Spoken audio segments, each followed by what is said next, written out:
नमस्कार, मैं हूं दिव्या और आप देख रहे हैं सिटी हलचल। खबर जरा हटकर हम आपको कराते हैं दिन भर की तमाम ताजा खबरों से रूबरू। और आइए अब नजर डालते हैं आज के मुख्य समाचारों पर।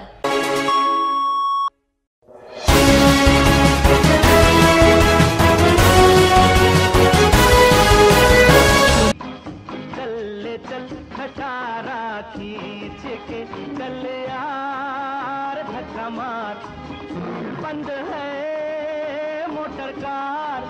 ये गाना तो आपने सुना ही होगा, लेकिन ये धक्का यार नहीं, एक नामी प्राइवेट स्कूल के बच्चे अपने स्कूल के वाहन में लगा रहे हैं क्योंकि उनका जो स्कूल वाहन है उसका तेल खत्म हो गया है। तस्वीरों में आप साफ देख सकते हैं किस तरह से नन्हे मुन्ने बच्चे वाहन में तेल डाल रहे हैं और धक्का लगा रहे हैं, जबकि जो मोटर चालक है वो साइड में खड़ा होकर तमाशा देख रहा है। बच्चों के परिजनों ने यह वीडियो बनाकर मीडिया को सौंपा है और लापरवाह स्कूल प्रबंधक पर कार्रवाई की गुहार लगाई है। दरअसल यह खराब मोटर कार क्षेत्र के एल्पाइन इंटरनेशनल स्कूल की है, जो बच्चों को बेहतर सुविधा देने के नाम पर मोटी रकम वसूलता है। लेकिन बच्चों को किस तरह की सुविधाएं दी जा रही हैं, ये बताने के लिए ये तस्वीरें काफी हैं, जहां खुद ही नन्हे मुन्ने मासूम बच्चे स्कूल जाने का जैसे तैसे जुगाड़ कर रहे हैं। ये वाकया उस समय का है जब आज सुबह स्कूल की वैन बच्चों को लेकर जा रही थी, तभी अचानक से डीजल खत्म हो गया। एक तो खटारा वैन और ऊपर से डीजल खत्म, जिसके बाद बच्चों ने स्कूल जाने का जुगाड़ बैठाया और परिजनों को फोन कर डीजल मंगवाया। पूरे मामले के दौरान जो मोटर चालक था वो एक साइड में खड़ा होकर तमाशा देख रहा था, क्योंकि स्कूल में जाने की देरी हो रही थी, इसलिए मासूम बेचारे बच्चे ही गाड़ी में धक्का मारते हुए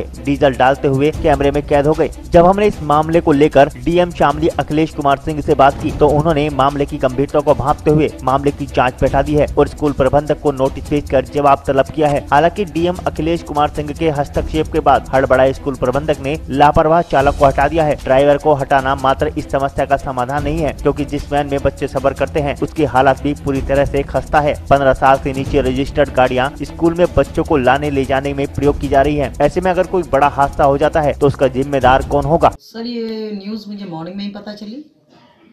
मेरे को रास्ते में स्कूल आते हुए मेरे पास इन्फॉर्मेशन आ गई थी।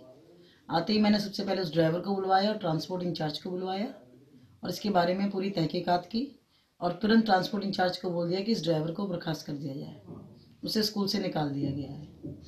गाड़ी के तेल निकल गया था, पाइप में लीकेज थी, ये उन्होंने एक्सक्यूज़ दिया और दूसरी गाड़ी तेल लेकर पहुंची थी और उनके हिसाब से बच्चा जिद कर रहा था। लेकिन बच्चा जिद कर रहा हो या ना कर रहा हो, इसमें मैं गलती पूरी ड्राइवर की मानती हूँ और इसलिए उससे मैंने नौकरी से हटा दिया। ये ड्राइवर अभी 2-3 दिन हुए आया है किसी गांव से और ट्रांसपोर्ट इंचार्ज से मैंने सबसे पहले यही पूछा, जो भी न्यू ड्राइवर आता है आप उसे हमारे रूल्स एंड रेगुलेशन बताते हैं क्या स्कूल के क्या हैं, और इसके लिए ट्रांसपोर्ट इंचार्ज से भी हमने रिटर्न में एक्सप्लेनेशन मांगा है। ड्राइवर की मानेंगे हम तो, क्योंकि वो खुद जब इस तरह की हरकत कर रहा है, देखिए गलती जिसकी है उसको सजा मिलनी चाहिए और किसी चीज़ को हम छिपाते नहीं, जो गलत है वो गलत है। ये भी देखिए, अभी मैंने वीडियो देखा है और ये भी गंभीर मामला है। किसी भी तरह से हम लोग बच्चों को किसी भी खतरे में नहीं डालना चाहते हैं और इस संबंध में शासन के भी निर्देश हैं और माननीय उच्च न्यायालय के भी निर्देश हैं और उन निर्देशों का हम लोग 100% अनुपालन यहाँ पर जनपद में सुनिश्चित कराएंगे। और अगर कोई भी लापरवाही, जैसे प्रथम दृष्टया लग रहा है कि ड्राइवर की लापरवाही है और जहाँ तक मुझे जानकारी है कि प्रिंसिपल ने तुरंत कार्रवाई करते हुए उस ड्राइवर को निकाल दिया है।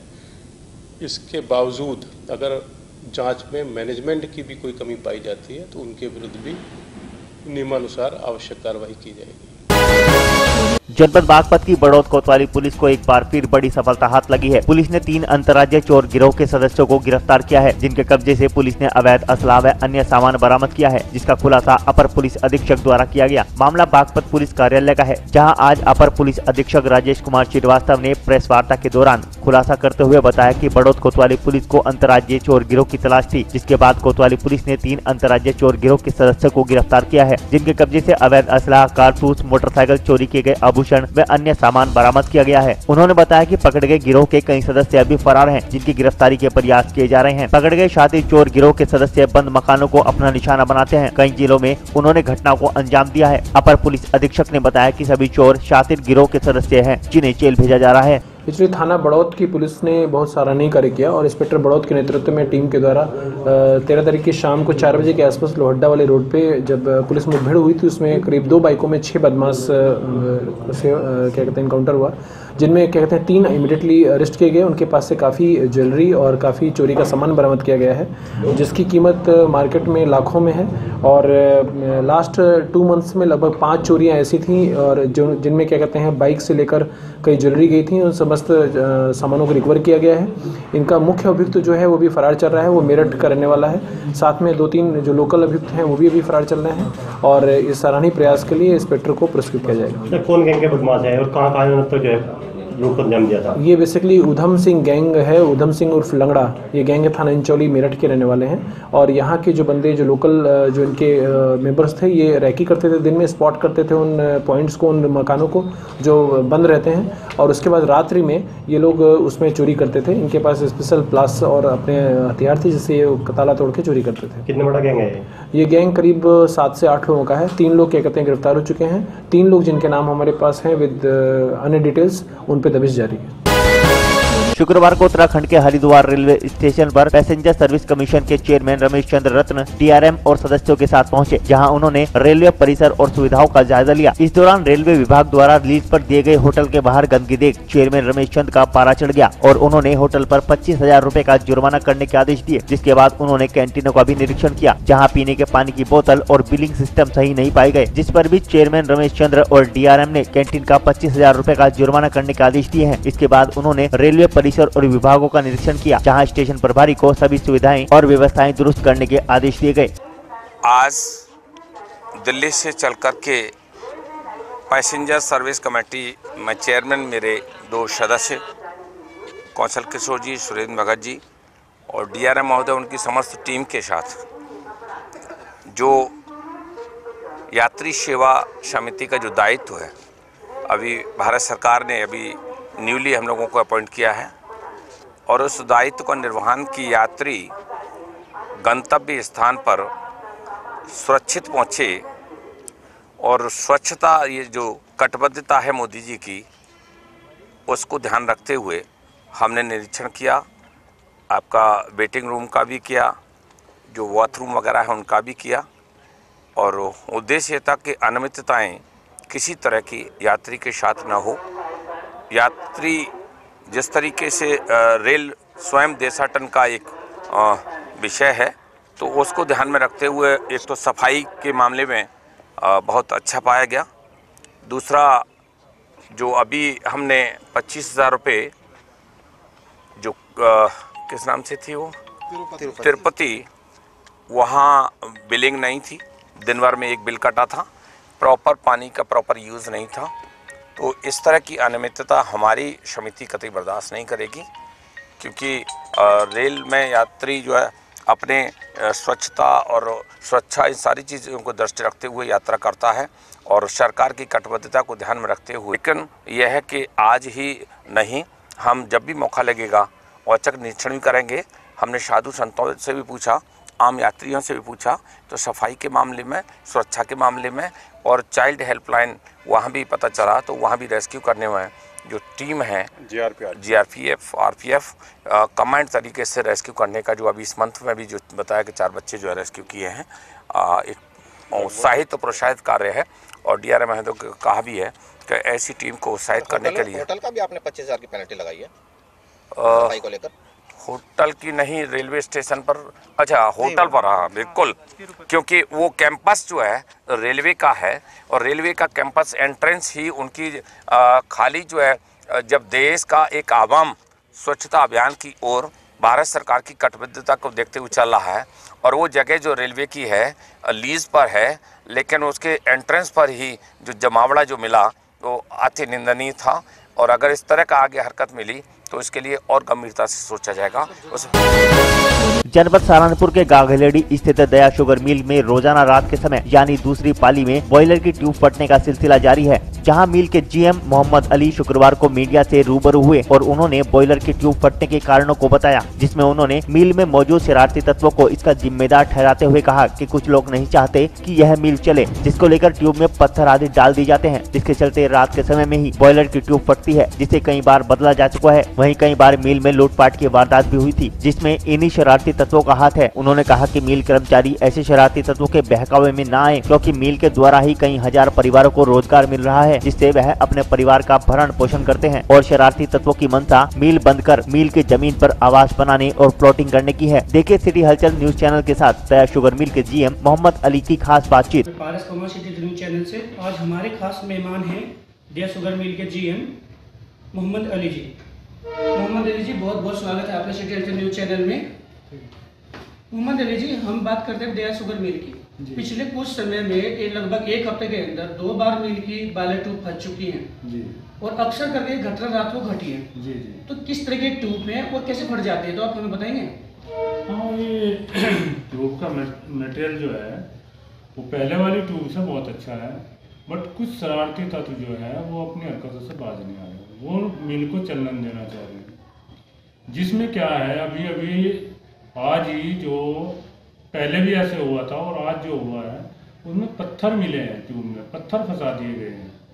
अब पत्थर ट्यूब में तो पानी चलता है, पत्थर फंसेंगे तो ट्यूब प्रेशराइज होकर फटनी है।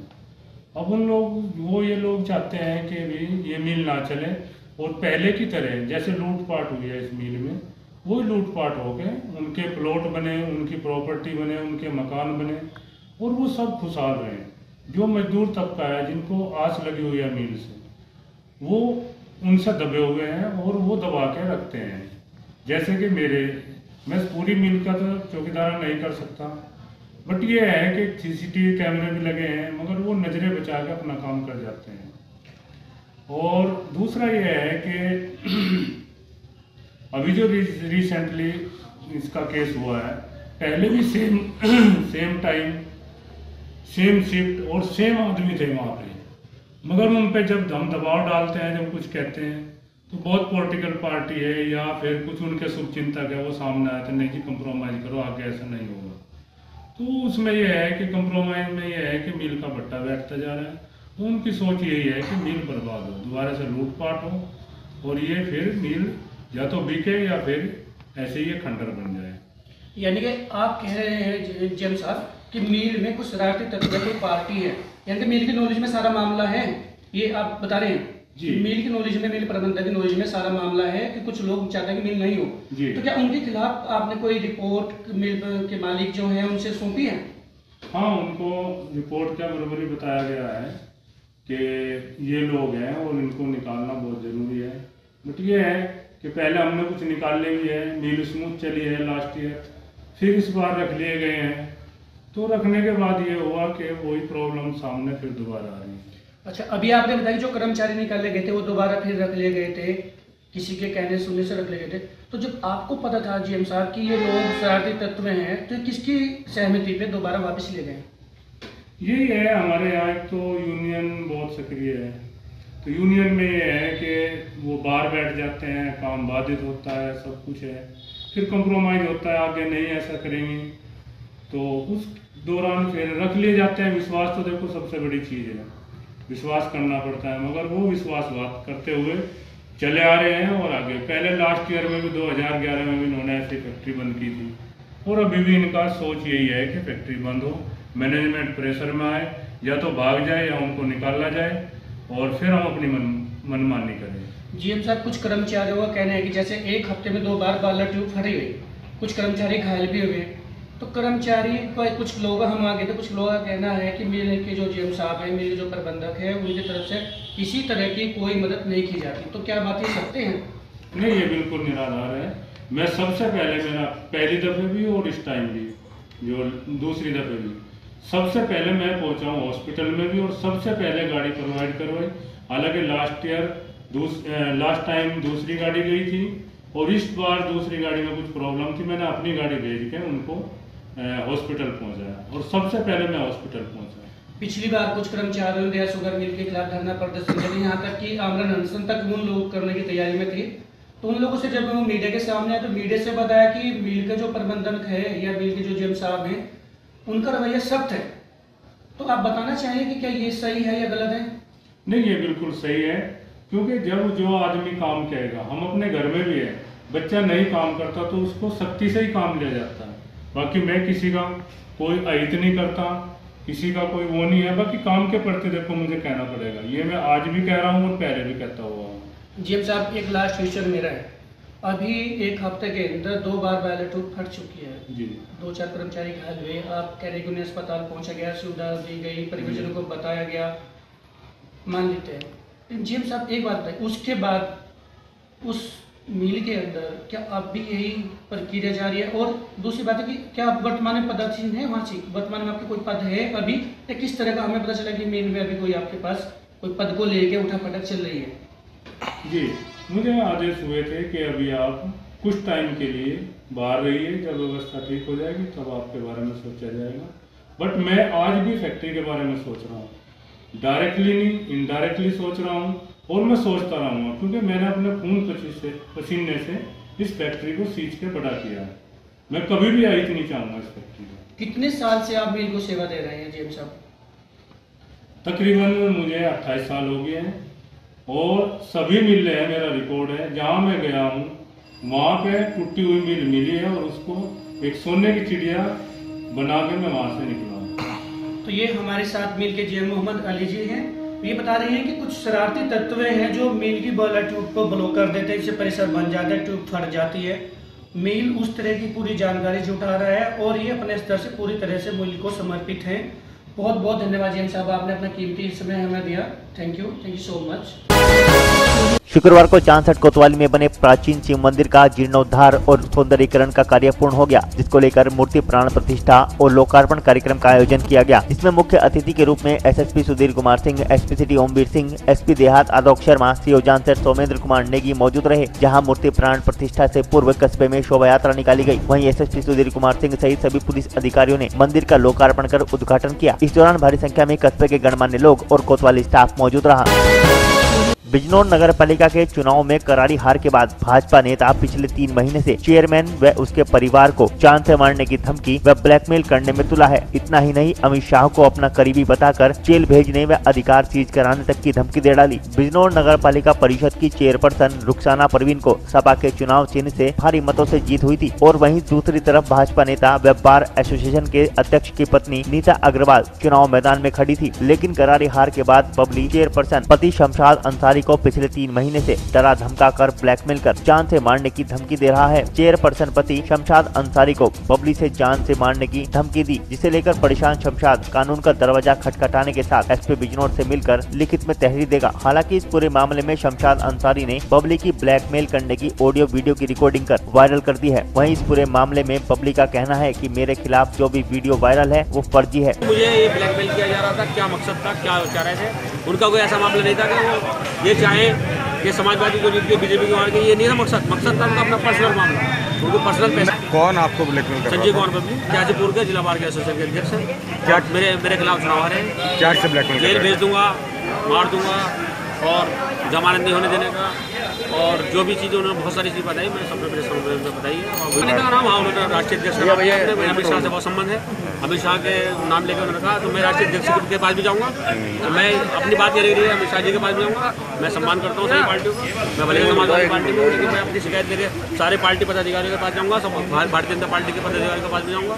जिन जिन लोगों का उन्होंने नाम लिया उनके सबके पास में जाऊँगा। सबसे मुझसे पैसे की डिमांड तो पहले कर रहे थे, वो पुरानी बात होगी। अब तो उन्होंने नई डिमांड ये रखी है कि नगर पालिका परिषद का जो भी सोर्स ऑफ इनकम होगी वो 50-50 होगी। मैंने उनसे कहा कि नगर पालिका में कोई इनकम नहीं होती, नगर पालिका को सैलरी नहीं मिलती। बोले सैलरी नहीं, मुझे सब पता है कहाँ से पैसा आता है, तो जितना पैसा आएगा 50% हमारा, 50% हमारा। आगे इस टाइम FIR दर्ज रहूँगा और कोर्ट में भी डालूंगा, कप्तान साहब से मिलकर उनके खिलाफ FIR दर्ज रहूँगा। और सबसे मेन चीज़ जो है, इस टाइम मैं डरा हुआ हूँ, मुझे अपनी जान का खतरा है, मुझे अपने बीवी बच्चों का ख्याल है, तो मैं आपसे अनुरोध करना चाहता हूँ कि मेरी हिफाजत की जाए, मेरी सुरक्षा मिले।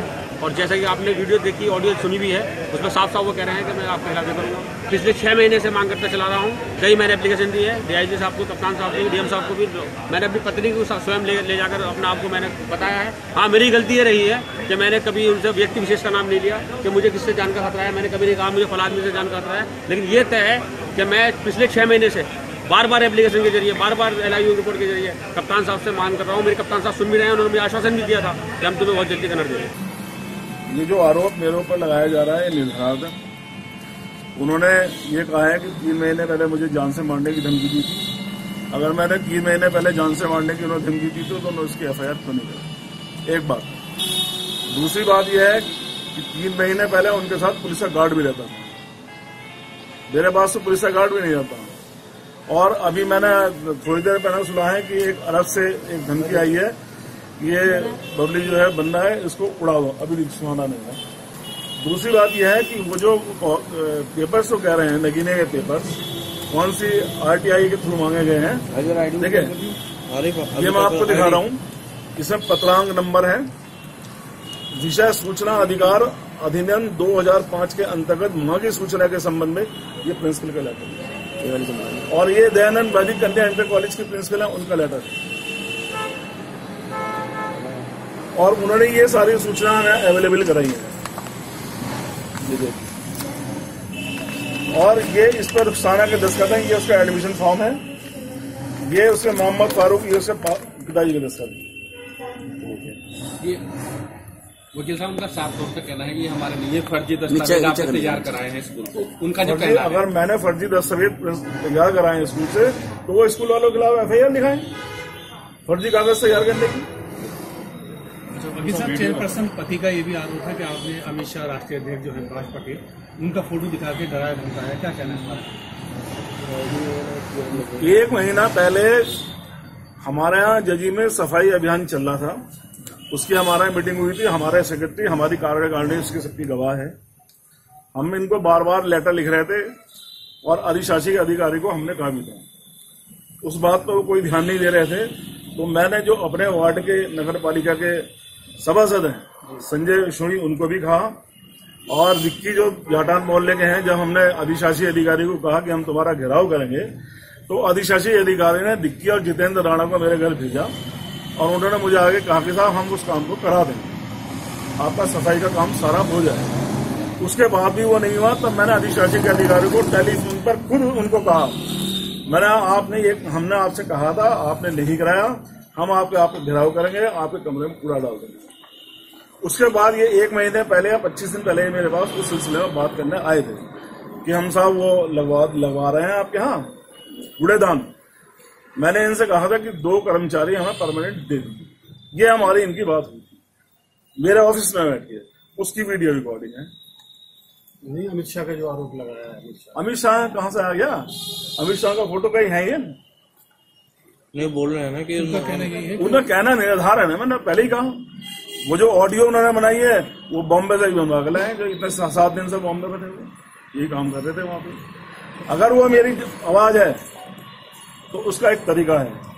उसका एक तरीका यह है कि FSL में लेबोरेटरी में वो भिजवा दें उस ऑडियो को, और उनकी मेरी आवाज चली जाएगी, वहां से जाकर आ जाएगी। देखो वीडियो भी है वकील साहब, उसमें वीडियो में दिखाई दे रहा है, आपका चेहरा दिखाई दे रहा है और उसमें बातचीत आपकी रिकॉर्ड। वीडियो में मेरे मुंह से 1 लाख रुपए या 70 लाख रुपए या 50 लाख की आवाज आ रही है, वो तो ऑडियो ही है ना उसके। तो हाँ जी, तो ऑडियो तो मैं आपकी बनवा दूंगा। अभी इंदिरा गांधी मरे कितने साल हो गए, लता मंगेशकर की, किशोर कुमार की, मोहम्मद रफी की, वो भी गाने में आवाज बना के और उससे रिकॉर्डिंग करके तो मान ली जाएंगे इसकी। आपके बुलंदशहर में गोकशी की घटना के बाद हुए बवाल को लेकर शामली प्रशासन अलर्ट हो गया है। शामली जनपद के कैराना कोतवाली इलाके में अवैध रूप से चल रहे बूचड़खानों पर प्रशासन ने छापेमारी की है। SP शामली व DM ने कस्बा कैराना में कई जगहों पर संयुक्त छापेमारी की। छापेमारी के दौरान भारी मात्रा में अवैध पशुओं के अवशेष बरामद हुए हैं। DM और SP शामली की संयुक्त कार्रवाई से कस्बे में हड़कंप मचा रहा। वहीं SP शामली ने हल्का इंचार्ज को लापरवाही बरतने पर सस्पेंड कर दिया है और कैराना थाना अध्यक्ष को भी जमकर फटकार लगाई है और हिदायत दी है कि अगर कोई भी जनपद में अवैध रूप से पशु कटान करता पाया गया तो उस पर कठोर कार्रवाई की जाएगी।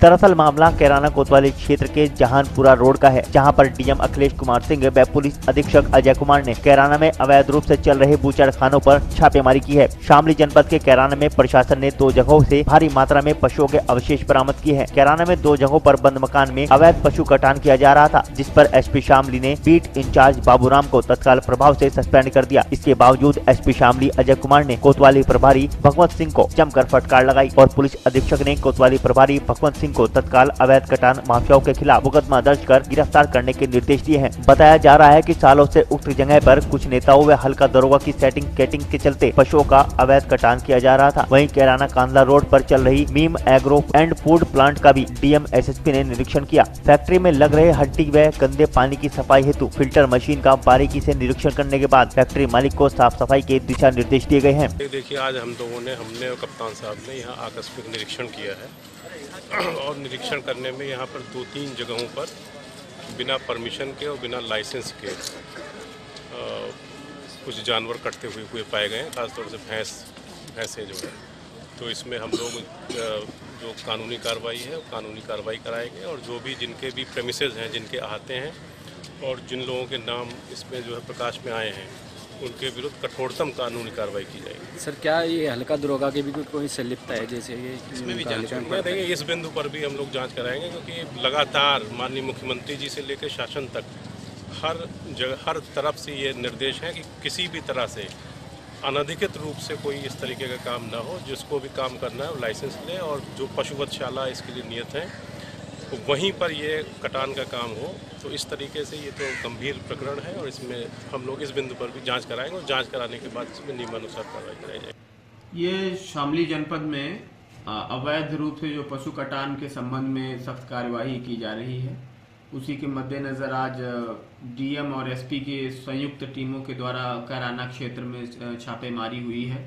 इस सघन छापेमारी में 3-4 ऐसे कंपाउंड्स यानी परिसर पाए गए हैं, जिसमें जब जांच पड़ताल की गई तो पाया गया कि भारी मात्रा में भैंस और पड्डे के कटे हुए सिर और शरीर के तमाम अवशेष उसमें मिले हैं, जिससे प्रथम दृष्टया ये साबित हो रहा है कि निश्चित रूप से अवैध कटान का मामला है और अवैध कटान चूँकि दंडनीय है और इस पर कठोर कार्रवाई के निर्देश उत्तर प्रदेश की सरकार की प्राथमिकता में है और इसके तहत ये संयुक्त अभियान चलाया गया था। तो इसमें मुकदमा लिख करके जो भी अवैध कटान का दोषी है उसके खिलाफ कार्रवाई की जा रही है। साथ ही साथ इसमें पुलिस की संलिप्तता मानते हुए इसमें हल्के के दरोगा को सस्पेंड कर दिया गया है और बीट सिपाही को भी, जो कि एक हेड कांस्टेबल हैं, उनको भी सस्पेंड कर दिया गया है। साथ ही साथ इसमें जांच कराई जा रही है। अगर इंस्पेक्टर और सीओ की भी भूमिका इसमें पाई जाती है या कहीं से भी उनका दोष प्रमाणित होता है तो उनके खिलाफ भी कठोर कार्रवाई अमल में लाई जाएगी। किसी भी दोषी को बख्शा नहीं जाएगा। जनपद शामली के कस्बा थाना भवन के ऊन रोड पर हुई सड़क दुर्घटना में बाइक सवार एक युवक की मौत हो गई। वहीं एक युवक गंभीर रूप से घायल हो गया। बहन को विदा करने के बाद भाई हुआ दुनिया से विदा। घटना बीती रात की है, जहां बहन की डोली विदा करने के बाद भाई भी सड़क हादसे में दुनिया से विदा हो गया। घटना जनपद शामली के थाना भवन क्षेत्र के गाँव यारपुर की है, जहाँ विकास उर्फ विक्की पुत्र प्रताप सिंह की बहन की शादी थी। बहन की डोली को विदा करने के बाद विकास व उसका ममेरा भाई रोहित पुत्र रविंद्र कुमार निवासी गाँव सेकड़ी थाना नागल जनपद सहारनपुर किसी काम को लेकर अपनी बाइक से थाना भवन आए थे, जहां से वापस लौटते समय उनकी बाइक अनियंत्रित होकर बिजली के पोल से जा टकराई। टक्कर इतनी भीषण थी कि विकास की मौके पर ही दर्दनाक मौत हो गई और रोहित गंभीर रूप से घायल हो गया। मौके पर राहगीरों की भीड़ लग गई, जिन्होंने इसकी सूचना डायल 100 को दी। सूचना मिलते ही डायल 100 PRV 3033 मौके पर पहुंची। डायल 100 पर तैनात हेड कांस्टेबल आफ्ताब हुसैन जैदी व होमगार्ड रविंद्र कुमार ने समय न गंवाते हुए तत्काल प्रभाव से घायल रोहित को थाना भवन CHC में भर्ती कराया, जहाँ घायल की गंभीर हालत के चलते उसे प्राथमिक उपचार देकर जिला चिकित्सालय रेफर कर दिया गया। ऐसा है, आज 9:50 पे एक अज्ञात व्यक्ति 100 नंबर व्हीकल द्वारा अस्पताल आया गया था घायल अवस्था में, जिसको कि प्राथमिक उपचार के बाद उसकी गंभीर स्थिति को देखते हुए जिला अस्पताल मुजफ्फरनगर रेफर कर दिया गया। उस व्यक्ति के बाद में रोहित सन ऑफ रविंदर के रूप में शिनाख्त हुई, जो कि अननोन के रूप में आया था हमारे पास। गांव सिडकी थाना नागल जिला सहारनपुर के रूप में शिनाख्त हुई है बाद में। इसमें जो बताया जा रहा है एक लड़का एक्सपायर भी हुआ है। हाँ, ये जो 100 नंबर व्हीकल आई थी गाड़ी, उसने बताया कि 2 व्यक्ति थे जो कि किसी खंबे से साइड टकराए। उनमें से एक व्यक्ति को तो यही था, दूसरे व्यक्ति को अनु जो कि शायद ये पता लगाया कि उसकी डेथ हो चुकी है, विक्की नाम का व्यक्ति। जनपद सहारनपुर के सरसावा में सामुदायिक स्वास्थ्य केंद्र में जिला अधिकारी सहारनपुर आलोक कुमार पांडे ने औचक निरीक्षण किया। डीएम को अचानक अस्पताल में देखकर कर्मचारियों के हाथ पांव फूल गए। आपको बता दें कि शुक्रवार दोपहर जिला अधिकारी आलोक कुमार पांडे ने सरसावा सामुदायिक स्वास्थ्य केंद्र का औचक निरीक्षण किया, जिसमें सबसे पहले नेत्र विभाग, लेबर रूम, दवाई स्टॉक, पीने के पानी की व्यवस्था, स्वच्छ भारत अभियान, आयुष्मान भारत योजना, OPD के अलावा लेबर रूम में भर्ती महिला मरीजों से दवाइयाँ मिलती है या नहीं आदि योजनाओं के बारे में विस्तार से जानकारी हासिल की। वार्ड में भर्ती महिलाओं ने कहा कि उन्हें सही समय से दवाइयां मिल रही हैं। वहीं सभी ओपीडी का बारीकी से निरीक्षण किया गया। इसके बाद उन्होंने कर्मचारियों की उपस्थिति रजिस्टर को चेक किया तो उसमें अधिकांश स्टाफ रजिस्टर में बिना कुछ अंकित किए अपनी मर्जी से ड्यूटी से नाराज मिला, जिस पर जिला अधिकारी ने कड़ी नाराजगी जताते हुए लापरवाह कर्मचारियों के खिलाफ सख्त से सख्त विभागीय कार्रवाई किए जाने की बात करते हुए कहा कि इमरजेंसी वार्ड में सिरिंज को बिना काटे ही डस्टबिन में डाला जा रहा था, जो घोर लापरवाही दर्शाता है। उन्होंने लापरवाही बरत रहे स्टाफ के खिलाफ कार्रवाई करने की बात कही। साथ ही उन्होंने सीएचसी प्रभारी डॉक्टर राजेश को निर्देशित करते हुए कहा कि सीएचसी में आने वाले प्रत्येक मरीज को समुचित दवाई दी जाए तथा किसी भी मरीज को बाहर से दवाई न लिखी जाए। उन्होंने आयुष्मान भारत योजना का लाभ पात्रों को सही ढंग से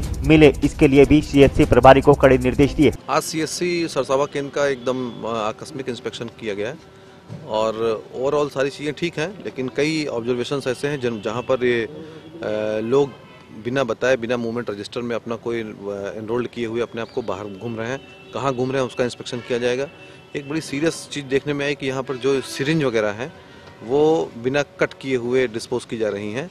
डिस्पोज रजिस्टर भी बहुत अच्छी तरीके से मेंटेन नहीं है। वो हर तरीके की गलतियों को गुंजाइश देती हैं। कई जगहों पर और छोटी छोटी ऑब्जर्वेशन है। स्वच्छ भारत मिशन के हिसाब से, आयुष्मान के हिसाब से लैब्स इनकी देखी गई, आँखों के डॉक्टर को कायदे से चेक किया गया, इनका पानी पीने का सेंटर, इनका लेबर रूम, महिला जो यहाँ एडमिट है उनको भी उनसे भी बात की गई। तो ओवरऑल कुछ कमियाँ देखी गई हैं जिसके लिए इनको एक्सपेंशन दिया जा रहा है और इसके ऊपर कुछ एक्शन लेंगे।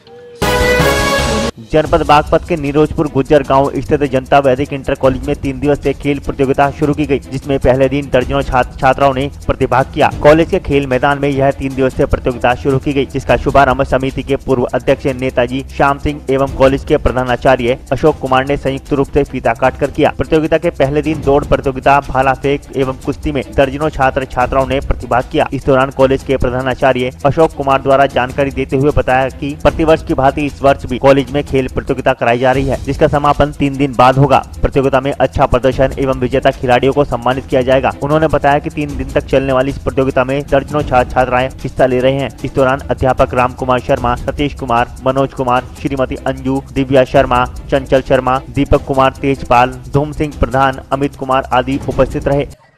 प्रोग्राम 2 वर्ष से खेल का प्रोग्राम है।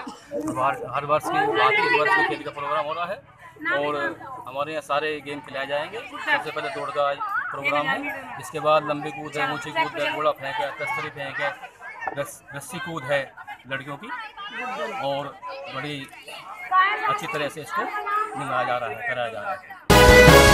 मुजफ्फरनगर में शुक्रवार को रेलवे स्टेशन के पास आउटर पर जालंधर एक्सप्रेस से टकराकर 2 युवक गंभीर रूप से घायल हो गए। रेलवे पुलिस द्वारा दोनों घायलों को उपचार के लिए जिला चिकित्सालय में भर्ती कराया गया, जहां से दोनों युवकों की हालत को गंभीर देखते हुए डॉक्टरों ने मेरठ के लिए रेफर कर दिया। दरअसल प्रत्यक्षदर्शी फुरकान नाम के एक बच्चे ने बताया कि हादसे के शिकार बरसात और रोहित नाम के दोनों ही युवकों ने शराब पी रखी थी, जिस कारण सहारनपुर की तरफ से आ रही ट्रेन की आवाज उन्हें सुनाई नहीं दी और दोनों ही युवक ट्रेन की चपेट में आ गए। बताया ये भी जा रहा है कि घायल बरसात और रोहित खाना बदोश परिवार से हैं, जो अपने परिवार के साथ स्टेशन के पास ही सड़क पर रहकर अपने परिवार का लालन पोषण करते हैं।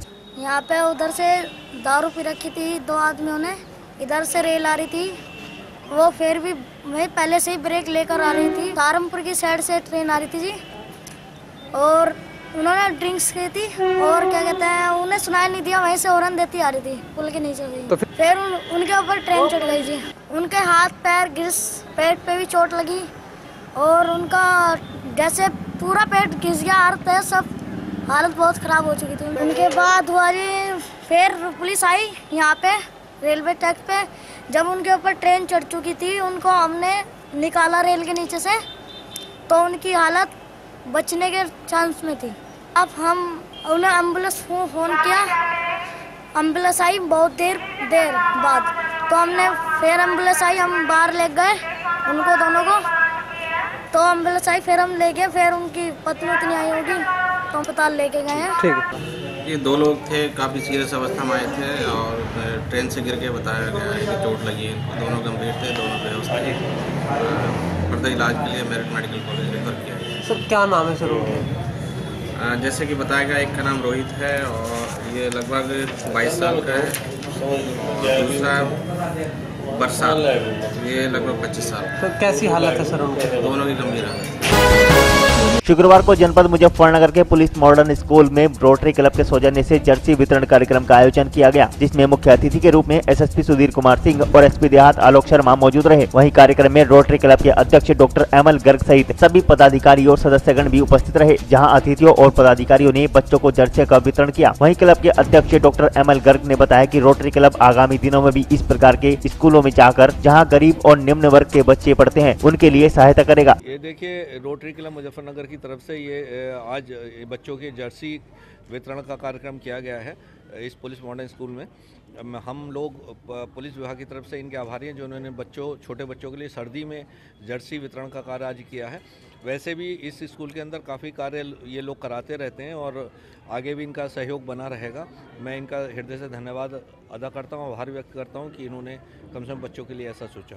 ये आज कार्यक्रम हम लोगों ने यहाँ पर पुलिस लाइन के अंदर पुलिस मॉडर्न पब्लिक स्कूल के अंदर अरेंजमेंट किया है। यहाँ पर बहुत ही छोटे बच्चे हैं जो कि बहुत ही गरीब परिवारों से बिलोंग करते हैं। हम लोगों ने, चूँकि सर्दी का मौसम शुरू हो चुका है, इन बच्चों को सबको जर्सी वितरण के लिए, जिससे कि इनका ठंड के अंदर बचाव हो सके और ये अच्छी से अच्छी शिक्षा का ग्रहण कर सकें, इसलिए हम लोगों ने इस स्कूल को चुना और यहाँ पर सभी बच्चों को जर्सी वितरण का कार्यक्रम शुरू किया। आगे भी हम लोग इसी प्रोग्राम को बढ़ाते हुए इस स्कूल की जो अन्य अच्छाइयाँ हैं उनको देखते हुए या उनकी कमियों को ध्यान में रखते हुए आगे भी इस स्कूल का ध्यान रखेंगे और इस स्कूल की उन्नति के लिए हम लोग हमेशा इस स्कूल के अंदर अपना कार्यक्रम करते रहेंगे।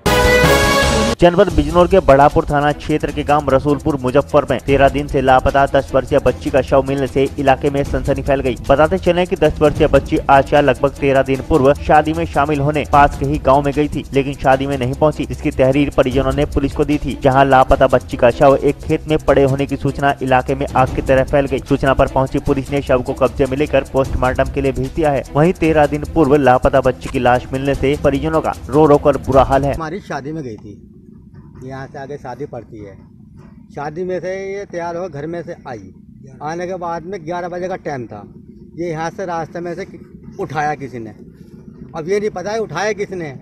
उठाने के बाद में मैं इसको ढूंढ डाली, पूरा ये जंगल का एरिया जितने भी है ये पूरा हमने छान मारा। छान मारने के बाद में जहाँ से ये लाश मिली ना, वहाँ तक भी देख लिया हमने और इससे आगू भी देखा हमने, मगर इसके बच्चे को कोई पता नहीं है, सबूत ही नहीं मिला बिल्कुल भी। थाने में भी तहरीर दी थी। इसके 4 दिन बाद में इसकी रिपोर्ट लिखवाई गई, हमने लिखवाई, जब नहीं मिली तो हमने जहाँ तक हमने कोशिश हुई वहाँ तक देखा गया। 2 दिन बाद में हमने रिपोर्ट करा दी थी इसकी, और पुलिस वाले ने भी, बुढ़ापुर थाने वाले ने भी कह दिया कि हम भी देखेंगे और आप भी देखो, कोई खबर मिले तो हमें भी पहुँचाओ और हम तुम्हें पहुँचाएंगे। थाने वाले ने ये बात कही थी हमसे, मगर आज जो मिली है इसकी लाश मिली है यहाँ पे हमें 13 दिन के बाद। इसकी लाश इतनी बुरी कंडीशन में है कि आप देख नहीं पाने के, आंखें भी नहीं है, न चेहरा है, यहाँ से फुट्टी हुई है, इसके यहाँ तक है बाल भी उतरे हुए हैं, इतनी बुरी कंडीशन है इसकी। शुक्रवार को आगामी लोकसभा चुनाव के मद्देनजर जिला निर्वाचन कार्यालय में ईवीएम और वीवीपैट मशीन का सेटिंग कार्य प्रारंभ किया गया, जहां एडीएम ई अमित सिंह की देखरेख में इंजीनियर द्वारा सभी मशीनों की जांच की गई। वहीं जो मशीन सही है उन्हें चेक कर रख लिया गया। वहीं जिन मशीनों में गड़बड़ी पाई गई तो उन्हें वापस हरियाणा भेजा जाएगा, जहाँ से नई मशीनें भेजी जाएंगी। इन सभी ईवीएम मशीनों को जिला निर्वाचन कार्यालय में कड़ी निगरानी में रखा गया है, जहाँ भारी पुलिस बल तैनात किया गया है। वहीं सीसीटीवी कैमरे से भी निगरानी की जा रही है, जिसकी देखभाल के लिए इंजीनियर्स और अधिकारियों को लगाया गया है। लोकसभा चुनाव के मद्देनजर यहाँ पर जनपद मुजफ्फरनगर में ईवीएम मशीन और वीवीपैट की मशीन M3 मॉडल की यहाँ पे आ चुकी हैं। पिछले 15 दिन से 10 दिन से इन मशीनों की सेटिंग का कार्य चल रहा है। इन मशीनों की चेकिंग चल रही है, इनकी FLC चल रही है फर्स्ट लेवल की। उसमें हम ईवीएम की BU, CU और वीवीपैट को हमारे बेल के इंजीनियर्स आए हुए हैं, वो सारी चेक करते हैं। चेक करने के बाद जो मशीन ओके होती है उन्हें FLC ओके करते हैं। जो मशीन टेक्निकल आधार पे ख़राब हो रही हैं वो वापस हरियाणा जाएंगी, ताकि वहाँ से हमको नई मशीन मिल सके। और ये मशीनें अभी पूरी कस्टडी में, इलेक्शन ऑफिस में पुलिस कस्टडी में विद CCTV कैमरा आयोग के निर्देशानुसार यहाँ पे चल रही है, जिसमें यहाँ पे हमारे चकबंदी अधिकारी और इंजीनियर्स यहाँ पे तैनात हैं। फुल सिक्योरिटी में यहाँ पे मशीनों का काम चल रहा है। ये FLC हमारी ख़त्म हो जाएगी लगभग 1 हफ्ते में। उसके बाद इन मशीनों को हम सेक्टर मजिस्ट्रेट के माध्यम से आयोग के डायरेक्शन के अनुसार भेजेंगे, और जहाँ पे पब्लिक को हम जो वीवीपैट का जो सिस्टम पहली बार आया है जिससे पब्लिक यहाँ की अवेयर नहीं है, उनको हम बूथ पर जाकर गांव वालों को उनके सामने हम वीवीपैट का ये पूरा डेमोन्स्ट्रेशन दिखाएंगे कि किस प्रकार से वीवीपैट पे आप अपने मत को, जो मत दिया जाता है, उसको 7 सेकंड तक लाइव आप दे सकते हैं कि आपने अपना मत किसको दिया है। ये इलेक्शन कमीशन ऑफ इंडिया का डायरेक्शन है कि मतों में जो पारदर्शिता होती है मतदाता की, वो बनी रहे। इसीलिए हम इसको बूथवार प्रत्येक जितने भी गाँव वासी इकट्ठा होंगे उसमें हमारे सारे पॉलिटिकल लीडर्स भी हैं, पॉलिटिकल पदाधिकारी हैं, हमारे सारे कर्मचारी हैं, उन सभी को हम इस बारे में जागरूक कर रहे हैं कि वो वीवीपैट को समझ लें, देख लें कि किस प्रकार से उनका मत सुरक्षित है और आयोग की जो पारदर्शिता है उसके मानक का पालन करें। जानसठ कोतवाली क्षेत्र के गांव सलारपुर में शुक्रवार को ट्रैक्टर ट्रॉली से गिरने के कारण एक युवती घायल हो गई, जिसमें युवती को गंभीर चोटें आई हैं। मामले की सूचना पर डायल 100 पुलिस मौके पर पहुंची और घायल युवती को CHC जानसठ में भर्ती करा दिया। दरअसल काट का निवासी रिजवान और रमजान ट्रैक्टर ट्रॉली लेकर मीरापुर लकड़ी की टाल पर जा रहे थे, जहाँ गाँव सलारपुर के निकट ट्रैक्टर सवार एक महिला और युवती नीचे उतरने लगे। तभी चालक ने तेज ब्रेक मार दिए, जिसमें युवती ट्रैक्टर से नीचे गिर गई, जिसके पैर की हड्डी टूट गई। मामले की सूचना पर डायल 100 पुलिस मौके पर पहुंची और घायल युवती को CHC जानसठ में भर्ती करा दिया।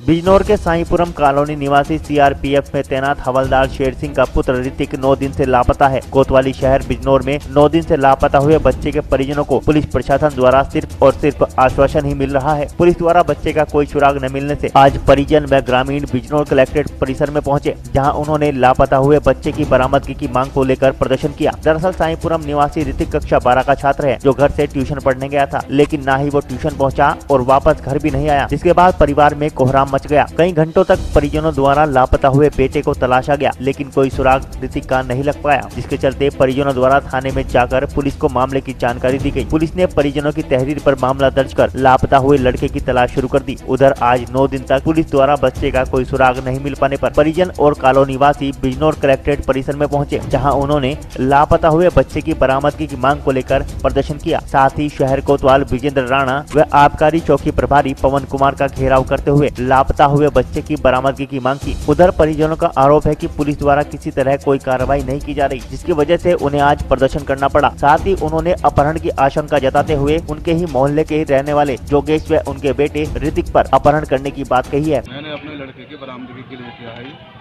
और पुलिस प्रशासन जो इसमें कुछ नहीं कर पा रहा है। मैं साईपुरम कॉलोनी बिजनौर में रहता हूँ। मेरा लड़का 5 तारीख में ट्यूशन पढ़ने के लिए नई बस्ती गया हुआ था, जो कि वहाँ से लौटकर नहीं आया और पुलिस प्रशासन ने जो है मेरी कोई भी तहरीर या कोई कार्रवाई करने में असमर्थ है।